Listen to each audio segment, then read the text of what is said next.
Welcome to the Deep Dive. Today, we're looking at what feels like a fundamental shift in how we process information, and maybe even how we learn. Right. AR technology, augmented reality it's finally getting past that novelty stage. The fun filter stage is over. Exactly. It's moving from a gimmick to something more like a foundational layer of information. And it's converging with AI so quickly, they're almost inseparable. And that combination isn't just about consumer gadgets. We're seeing it poised to really fundamentally transform how high-stakes professionals train and how we deliver specialized learning in classrooms. That's the core of it, really. I mean, if you look at the energy coming out of CES 2025, it's clear. The AI arms race, building the biggest, fastest language models, that race is now running straight into the wearable space. Absolutely. The devices are getting smaller, they're getting smarter, and I think crucially, they're moving from being these passive tools for consumption. Right, like just watching a video. To becoming proactive agents, things that act on your behalf. So our mission in this deep dive is to really unpack that convergence. We want to get past the hype of the next shiny gadget and actually understand the mechanics, and maybe more importantly, the verifiable impact. And we've got a great stack of sources to do that. We have some cutting-edge industry analysis that gets right into the weeds on everything from, microscopic optics to the rise of these proactive AI agents you mentioned. But we're pairing that with something a lot more systematic, aren't we? We are. We have detailed academic reviews, rigorous studies on how AR is being applied in really complex environments. Think engineering education or highly focused interventions in K-12 special education. So the goal here is for you to walk away with a really clear picture, not just of what these new AI glasses can do, but how that same underlying technology is systematically and provably transforming how we develop skills and acquire knowledge when it's done right. Okay, so let's start where the journey begins for most people, the consumer product. For nearly a decade, we've had these really high-profile failures in wearables. I mean, you think of Google Glass. Oh, yeah. And more recently, things like the Humane AI pin, the Rabbit R1, they all sort of demonstrated how hard it is to just integrate computation seamlessly into your life. It felt like society just wasn't ready, right? For a computer you wear right on your body. Right. But those failures, they were defining moments, and I think they mostly boiled down to two things. Right. Either the utility just wasn't compelling enough to justify how awkward it was. The why am I wearing this problem. Exactly. Or the form factor was just too intrusive. People didn't want to look like they were filming everything or, fumbling with some weird new way to interact with a device. Which is why the Meta Ray-Ban smart glasses were so interesting. Yes. Their success wasn't really a breakthrough in functionality, not at first. It was a breakthrough in social acceptance. They just look normal. They looked normal. Yeah. And that normalcy, that was the signal. It signaled that the market is finally ready for the next iteration. And based on the analysis coming out of CES 2025, that next iteration is where the real fight is. The AI arms race has fully 100% entered the XR domain. It really has. But even with all the excitement around the software and the AI, the physical hardware, specifically the optics, that remains the choke point. The critical bottleneck. It's the bottleneck holding back that true AR future we all imagine. The software capabilities, the AI models, they're often limited not by the algorithms themselves, but by the weight and the heat constraints that are imposed by the optics. Which is why the big players are so focused on filing patents for these fundamental optical breakthroughs. You see NVIDIA, for example, really focusing on occlusion. Right, and let's pause on occlusion because it's such a crucial concept for making AR feel real. So why is it so hard to get right? What is it exactly? Occlusion is, it's simply making sure a digital object appears correctly blocked by a real-world object. Okay. So if you place a virtual, a digital cat behind your real coffee mug on the table, the mug has to hide the parts of the cat that are behind it perfectly. And if it doesn't? If the occlusion fails, the virtual cat looks like it's floating unnaturally over the edge of the mug. And that instantly breaks the illusion. The entire AR experience just falls apart. It becomes unusable for anything serious. Totally. So NVIDIA's patents are all about the hardware and software pipeline you need to render that depth perception accurately and in real time. And at the same time, you've got Google tackling the problem of light efficiency in waveguides. Why is that the defining challenge for those really high-end devices like Meta's Orion project? It's the core engineering problem. And every bounce, every layer causes light loss. First single bounce. Every layer, every grating you etch into it to direct the light. It all loses light. So the thinner and lighter you try to make the glasses, the more light you lose, which means you need a brighter projector. Which means more battery drain and more heat. It's this vicious circle. That's fascinating, that constant balancing act between field of view, weight, and maintaining brightness and color. That is the central, most defining challenge in AR engineering today. And it's what defines the three fundamental types of optic systems we're seeing on the market. Okay, let's break those three down. Waveguides, bird baths, and near-eye displays. Let's start with the one facing that hardest engineering problem, the waveguides. So as we said, waveguides are these thin, transparent layers that reflect light to the eye. Their big advantage is the form factor. They're lightweight, they're low profile, they look the most like normal glasses. Which is why they're the go-to for these sleek all-day wear kind of designs. Exactly, but they come with trade-offs in functionality, and that really depends on how complex the task is. How so? Well, simple waveguides are used in what we call low degrees of freedom, or DOFEF, AR glasses. They're fine for basic stuff like showing you navigation arrows or text notifications. But for the really futuristic stuff. For 6-DoVath applications, so that's full spatial tracking, complex AR games, interacting with a virtual object you can walk around, for that you need those advanced multi-layered graded waveguides, the kind you see in devices like Meta's Orion or Snap's Spectacles 5. And those just demand enormous computational power. Huge amounts. Just to run the display and keep the light bright enough, the compromise is always that high compute need and the hit your battery takes. Okay, so if waveguides are all about prioritizing sleekness, what's the deal with the second category, the bird baths? Birdbath optics use a simpler but physically larger system. They use see-through concave mirrors that are placed in front of the lens to project a really vivid image into your eye. And their strength is immediately obvious, I'd imagine.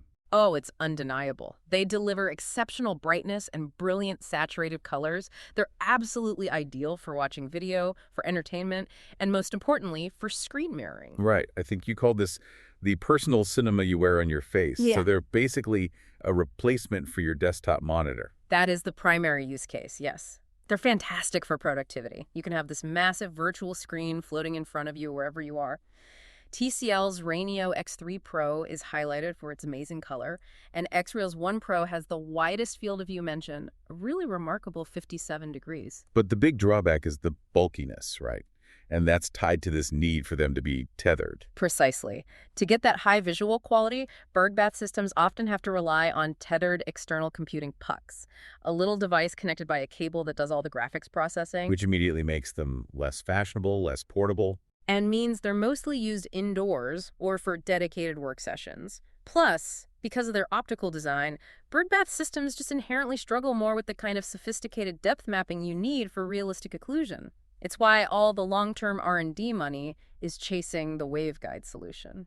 So birdbath feel like a really powerful but maybe interim technology. I think that's a fair assessment. Okay, finally, what about near-eye displays? Where do they fit in? Near-eye displays are at the extreme end of discretion. Companies like Geige's Lab with their Halliday glasses are pioneering this. They often use these incredibly tiny micro-displays or very subtle projection techniques. The whole point is to be minimally intrusive. So the goal isn't this rich spatial interaction. It's more about subtle cues, maybe a teleprompter. Exactly. The goal is to give you information without anyone else even knowing you're using a display. It's the silent assistant. It's ideal for a high-stakes meeting or a presentation or any situation where pulling out your phone or looking at obvious AR would be, socially awkward or a distraction. So the hardware is getting more subtle, more powerful. But as we've said, the success of these glasses really hinges on the intelligence inside them. And we're moving way beyond simple voice commands now to some really sophisticated AI.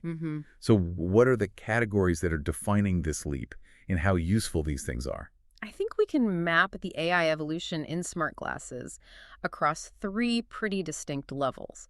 We're moving from just basic conversational help towards this complex, almost autonomous interaction. Level 1 would be textual AI. That's the bare minimum standard now. Right. Textual AI is the lowest hurdle because it's just leveraging these well-established large language models. This is what you see in the current Meta Ray-Ban glasses. You can ask it a question about what you're seeing. Exactly. You trigger Meta AI with a voice command, you ask it a contextual query, you can do simple translation. It's essentially a hands-free, low-latency version of a basic chatbot like ChatGPT just running in the background. And that's going to be the baseline for everything going forward. It has to be. It removes that friction of having to pull out your phone for every little thing. Okay, so moving from that passive ask and receive model, we get to proactive AI. This is where the glasses stop waiting for you to ask and start offering suggestions. This is a genuine paradigm shift. Proactive AI, like we see in the Halliday glasses, is a huge step up. The system is continuously listening and analyzing the environment around you, your conversation, your location, the task you're doing, and it provides real-time suggestions, little teleprompts that appear discreetly in your vision. But wait a second. If the glasses are feeding me witty comebacks or a script for a presentation in real time, doesn't that fundamentally undermine genuine human interaction? That is the core ethical friction. It feels like it could encourage this reliance on a digital crutch. Sure. And you'd never develop your own organic social skills or your ability to think under pressure. It's a completely valid concern, and it's something we have to acknowledge as we develop this. The device transforms from just a tool for retrieving information into this active, constant collaborator. It starts to blur the line between your own thoughts and external input. But the utility is undeniable in some cases. Absolutely. Think about live translation in a foreign country or quiet reminders of your key talking points in a presentation. It can change your presence in this world by constantly trying to optimize your interactions. That optimization, though, needs incredible sensing and processing. Which brings us to computer vision. How are these tiny devices handling heavy tasks like object recognition with all their constraints? Well, the current state of the art is really a compromise.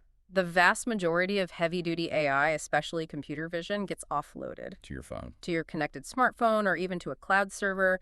The glass just acts as a camera and a display, but the phone is doing all the heavy lifting. That's what keeps the glasses light and cool. But there are signs that on-voice processing is starting to become a reality, a hint of a future where these are truly independent devices. Yes, and Rocket's glasses are a real standout exception here. They've successfully shown that they can run object detection models from Alibaba's Tongyi Quanwin or Quinn directly on the device itself. And that's significant because It proves complex computer vision can be done locally.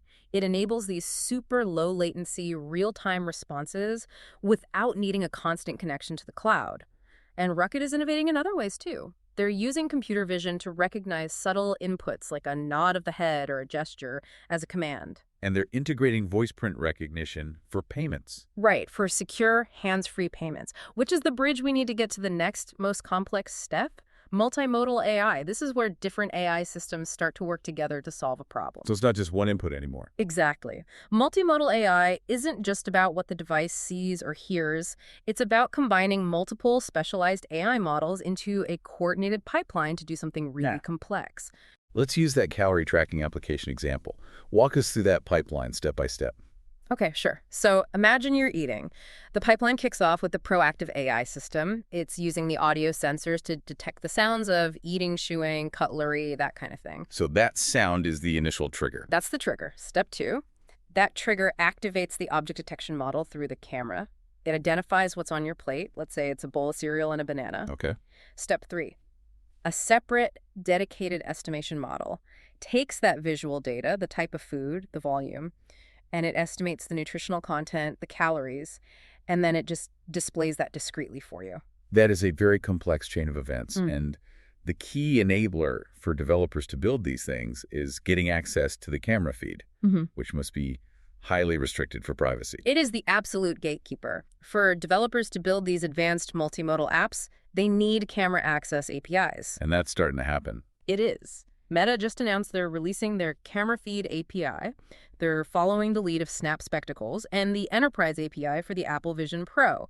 This access is what will fuel the next wave of these applications. So if multimodal AI is this complex, orchestrated pipeline, then the ultimate goal, the next frontier, has to be AI agents. What defines that final stage of autonomy? AI agents are They're autonomous systems. You prompt them with a high-level goal, and then they execute an entire series of complex sequential actions to get it done without you needing to intervene at every step. It's like delegating a full chore list to a virtual assistant that lives on your face. That's a great way to put it. Think about the prompt. Order me new coffee pads, my usual brand from my usual store. Yeah. The AI agent has to autonomously check your inventory, maybe using computer vision to see your low.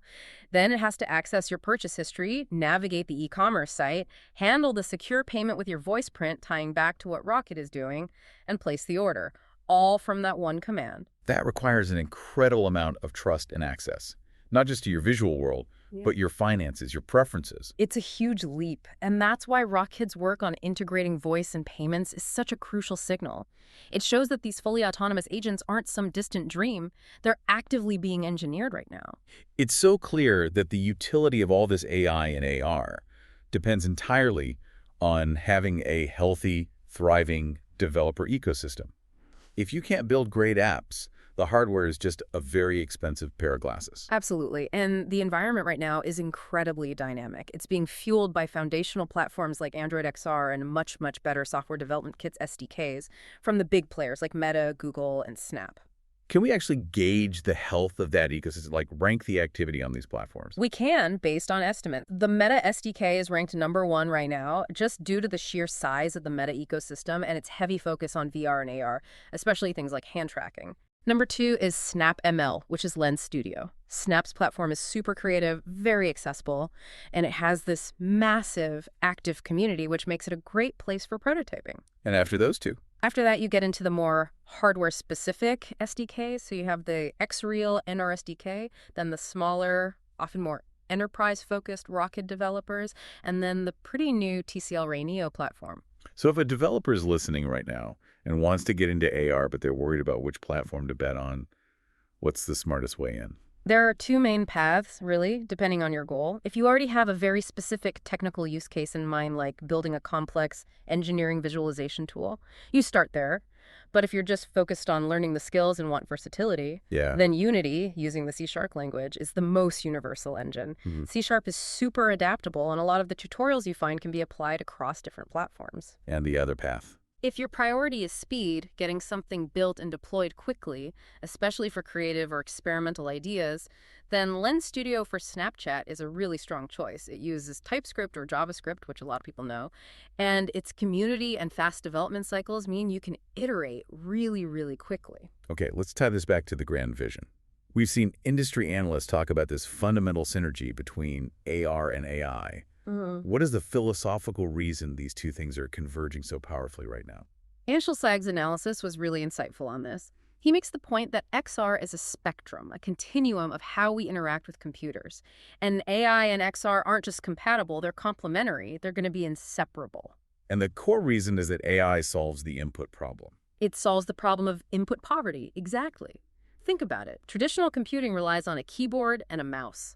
Trying to type or click in a 3D spatial environment is just clumsy. Fundamentally awkward. It is. AI provides the fluent alternatives. It enables these much more intuitive inputs like sophisticated gestures, seamless voice commands, recognizing subtle movements. AI is the lubricant that makes the whole XR machine run smoothly. But the developer still has to deal with the physical world, with the limitations we talked about in part 1. Oh, absolutely. The developer has to be intensely pragmatic about compute.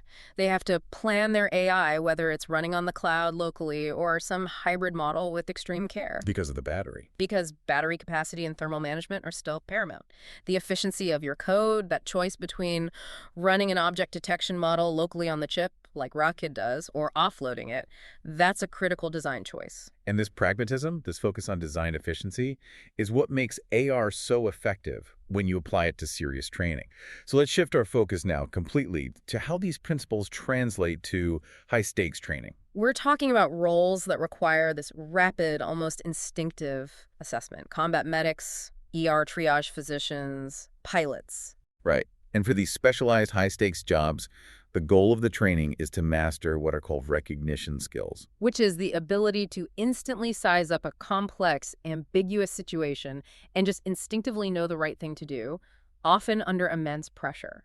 So what are the cognitive steps involved in that? How does that work in the brain? The process really breaks down into three cognitive steps. First is knowing what to attend to. You have to filter out all the noise and identify the crucial bits of data. Okay. Second is creating meaning. You synthesize those cues into a coherent understanding of what's happening. Like, this patient has signs A, B, and C, which means they're in septic shock. And the third step is? Evaluating. Determining the correct course of action based on that assessment you just made. And AR lets us systematically design scenarios to hone those specific steps, using a framework called Learn, Experience, Reflect. Exactly. And there are 11 design principles that guide this, but we can focus on some of the most crucial ones. Let's start with engagement, getting the learner bought into the scenario. Right. First, you have the scenario immersion principle. This is about creating a compelling experience where the learner is just completely absorbed. The example given is perfect. A combat medic is inserting an IV into a real physical mannequin. Okay, so they're doing a physical task. A physical task. But the severity of the injury, the patient's vital signs, the symptoms as they develop over time, all of that is overlaid as a virtual patient via a HoloLens headset. So they're treating the real world while being augmented by virtual data. Yes, and that immediately addresses the problem with purely physical mannequins, which can't show you dynamic symptoms. And that ties right into the second engagement principle, the hot seat principle. Which is? It's about putting the learner directly in the role of the decision maker under pressure. It forces them to go through those recognition and assessment steps in real time. It simulates the stress of a live environment. Let's move to scenario building, which sounds like it's about adding realism and complexity. This is what moves you beyond simple checklist training. The periphery principle is key here. It says you have to incorporate subtle background cues that aren't immediately obvious but are essential for an expert assessment. Can you give an example? For training ER doctors to identify complex pediatric conditions, the AR environment has to include these detailed cue inventories. The slight change in skin tone, the barely perceptible edema, the tiny little finds that only a seasoned clinician would know to look for. You're testing their ability to filter information. And the perturbation principle tests their adaptability. This means you intentionally introduce unexpected problems after the scenario has started. You force the learner to reevaluate their initial plan and adapt on the fly. Just like in the real world. Like the chaos of combat or a disaster response, yeah. Okay, so how does AR make sure the experience is real enough that these skills actually transfer? That's fidelity and realism. There are 3 layers of fidelity to think about. First is sensory fidelity. Matching the sensory experience of the real world, the look, the feel, the sound. The example cited is showing a virtual burn injury that dynamically develops and changes over time on a patient's skin overlay. So the medic has to keep reassessing because the cues aren't static. Exactly. Then there's scaling fidelity. This is just ensuring that virtual objects are rendered at an accurate, life-size scale. It's vital for interaction. If you're assessing a patient's body position, the virtual overlay has to be perfectly matched to the physical mannequin. If the scale is off, the muscle memory you're building is useless. And the third one ties the assessment directly to a physical action. And this is arguably the most powerful one, the assessment action pairing principle. It says that a learner's assessment of the virtual cues must link directly to a required physical action. So seeing the virtual injury has to drive a real-world treatment. Precisely. Assessing the virtual photorealistic injury drives the physical manipulation of treating the mannequin with real instruments, like a scalpel or a suture kit. It builds muscle memory around the cognitive assessment. Finally, you have to make sure the learning sticks. That's scaffolding and reflection. Right. The scaffolding principle is about providing adaptive guidance and feedback that you can gradually fade away as the learner gets better. This could be visual guides overlaid on the mannequin, or even a virtual avatar asking probing questions like, why did you choose that treatment? And the final, most impactful step, reflection. This is where the deep learning happens.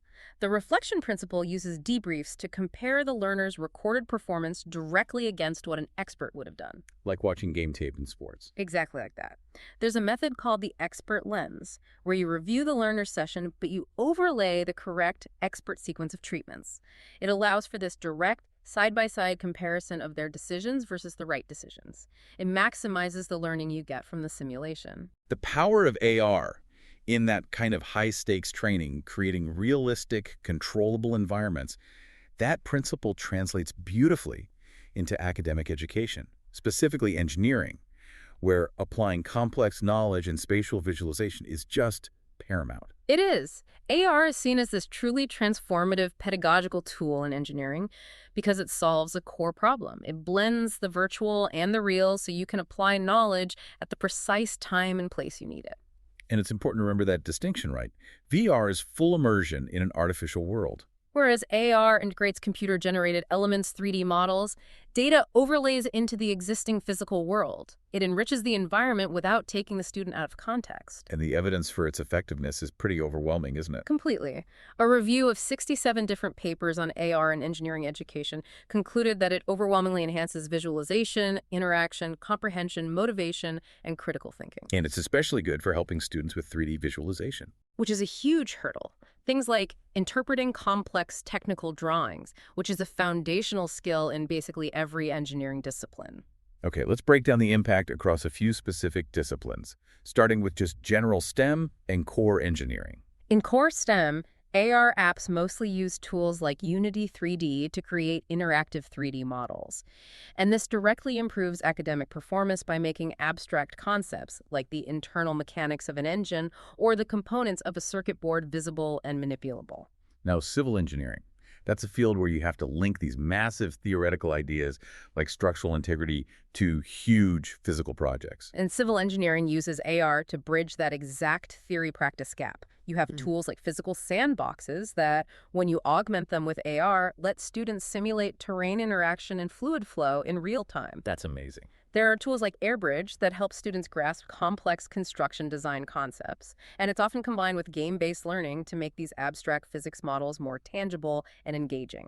What about mechanical engineering, which is so hands-on? Well, mechanical engineers deal with massive, complex machinery. So AR-enhanced textbooks and 3D models let students interact with systems that might be too dangerous or expensive or just physically inaccessible in a normal university lab. So they can virtually disassemble an HVAC system Or interact with a milling machine or explore the hydraulics of an offshore oil rig. It gives them a much deeper understanding without the physical limitations or the safety risks. I think the biggest aha moment for me comes in electrical, electronics, and computer engineering, where so much of the science is literally invisible.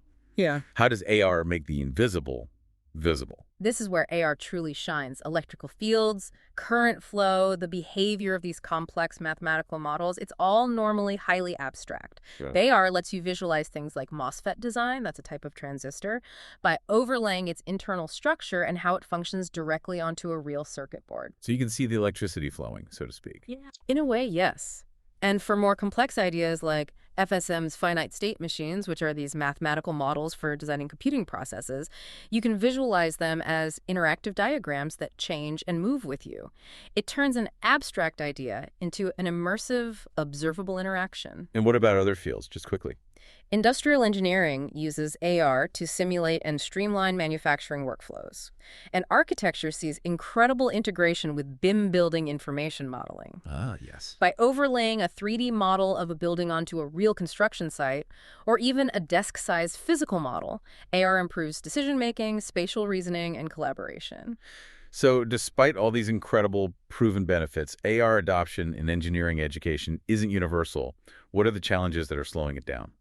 The challenges are both technical and pedagogical. On the technical and logistical side, the high initial cost of the hardware is still a barrier for a lot of schools. We also see persistent issues with just bad internet connectivity in labs and classrooms. And critically, there are compatibility problems. A lot of the most successful educational AR apps are still limited only to the Android operating system, which excludes a huge chunk of users. And what about the teaching and learning side of it? The pedagogical hurdles? The main issue there is just institutional readiness. There's widespread, insufficient teacher training. Many educators simply don't have the knowledge or the confidence to effectively integrate AR into their curriculum. They don't know the best practices. Right. And there's also a lack of standardized ways to evaluate it, so it's hard for schools to measure the long-term learning outcomes from the AR tool versus just traditional teaching. We brought this up earlier, but the issue of cognitive load seems especially relevant in engineering, where the information density is already so high. It is. Cognitive load is just the amount of mental bandwidth or working memory a student has available. And AR could become a distraction instead of a help. Exactly. If the AR isn't designed with extreme care, if the interface is cluttered, if the virtual elements are distracting, it can easily overwhelm the student. It burns up their mental space, leads to frustration, and counterintuitively can actually decrease their performance, which defeats the whole purpose. The design has to be minimalist and intuitive. That challenge of cognitive load and the potential for AR to translate abstract concepts into these concrete embodied experiences, that leads us perfectly to K-12 special education. It does. For high-need students who might struggle with abstraction or social communication, AR offers this profoundly promising path. And the research activity in this area has exploded, right? We've seen an exponential surge, a six-fold increase in publications just since 2018. And this intense interest is driven by AR's unique ability to offer these embodied experiences for students with really diverse sensory, cognitive, and motor profiles. So for foundational learning and skill acquisition, this technology is incredibly strategic. Very much so. Before we get into its effectiveness, where is all this research happening globally? It's fascinating, actually. There's a stark geographical imbalance. The research is heavily concentrated in developing nations. Indonesia accounts for 25% of the studies we looked at, and Malaysia for 19%. So that's nearly half of all the studies combined. Nearly half. And this is likely due to a few things. Strong government policy supporting EdTech, affordability of mobile devices for implementation, and access to large, diverse student populations for robust research. And within the U.S. context, which specific demographics are the main focus? The researchers are wisely prioritizing the largest groups that receive services under IDEA, the Individuals with Disabilities Education Act. Which means? It means AR is disproportionately being applied to students with learning disabilities. That's the largest category, about 32% of all IDEA services, and students on the autism spectrum disorder, or ASD. And how are these interventions usually delivered? What's the technology? It's predominantly using easily accessible tech, so smartphones and tablets. They're delivering experiences that involve manipulating 3D digital objects and using strong game-based concepts. The mobility of these handheld devices just makes them ideal. Okay, let's talk about effectiveness. Where is AR having the most consistent positive impact in terms of learning domains? The outcomes are consistently positive across several areas. It's highly effective in mathematics, which accounts for a quarter of the studies, mostly because it makes abstract numbers and spatial concepts concrete and manipulable. That makes sense. It's also prominent in physical education and social skills training. How does AR help with something as complex as social skills training? It creates an immersive, personalized, and most importantly, a safe learning environment. AR lets students practice complex daily living skills like navigating a grocery store or following a recipe in a controlled virtual scenario without the anxiety or the real-world risk of failure. So you can simulate specific social interaction. You can. Using virtual avatars to provide step-by-step guidance or immediate feedback on their communication choices, it can help with emotional regulation in a challenging context. This all sounds like a complete success story, but you mentioned a huge challenge, something called the transfer problem. Yeah. And this feels like the most critical point in this whole section. It is the next frontier, and the evidence is really stark. While AR shows a medium effect size on immediate task accuracy. Meaning the students do well during the AR task. Right. They perform well inside the app. The effect size there is about 8.54, but it shows only small effects on the crucial stage of skill generalization to natural non-AR settings. The effect size there is only 8.29. Wow, that is a massive drop-off. So a student can follow the AR prompts perfectly in a virtual grocery store, but when they put the device down and walk into a real store, the skill doesn't follow them? That's exactly it. The evidence suggests that the skills they acquire in that highly scaffolded, controlled, gamified AR environment are not reliably transferring to the real world. Which raises a really important question. Are we just teaching them how to use the AR tool, or are we teaching them the core skill? That's the debate. And one of the leading theories for why this happens centers on an over-reliance on the virtual scaffolding. The app is giving them too much help. Too much immediate, constant feedback. And that prevents the student from developing their own internal mechanisms for self-correction and recognizing cues in the real world. So when you take the scaffolding away, the skill just collapses. It's like we're creating this perfect learning bubble, but the bubble is too perfect. It doesn't prepare them for the messy reality outside. That is the challenge. Overcoming this gap between isolated success and sustainable real-world practice by addressing skill generalization, That is the single most pressing issue for researchers right now. The technology is great at making things concrete, but the curriculum design has to evolve to intentionally force that transfer of skills. So we've seen this extraordinary power of AR in education, but the tools and the systems you need to create that content are complex. Let's look at the immediate ground-level challenges that developers are facing. One of the most immediate operational issues, especially for developers using marker-based AR, is the design of the markers themselves, the physical triggers that launch the virtual experience. What are the common problems with marker design? The problem is how the recognition engines process them. They rely on the grayscale version of the image for tracking. So if your original marker has low contrast, its recognition rating is poor, and tracking becomes unreliable. So the solution is actually kind of counterintuitive. It is. Developers find they have to add color or other high-contrast features to the design, not for the user's benefit, but simply to boost the tracking algorithm's internal rating so it recognizes it reliably. And what happens if markers look too similar to each other? You get total system confusion. There was a case study with two similar markers for experiences called Pi Symphony and Pie in the Sky. When a user scanned one, the camera would get confused and trigger both scenarios at the same time. Resulting in a completely broken, overlapping mess. Total mess. Clarity and distinctiveness have to be prioritized over any kind of aesthetic unity. And even the physical finish of the marker material itself causes problems. This is a classic aesthetic versus utility problem.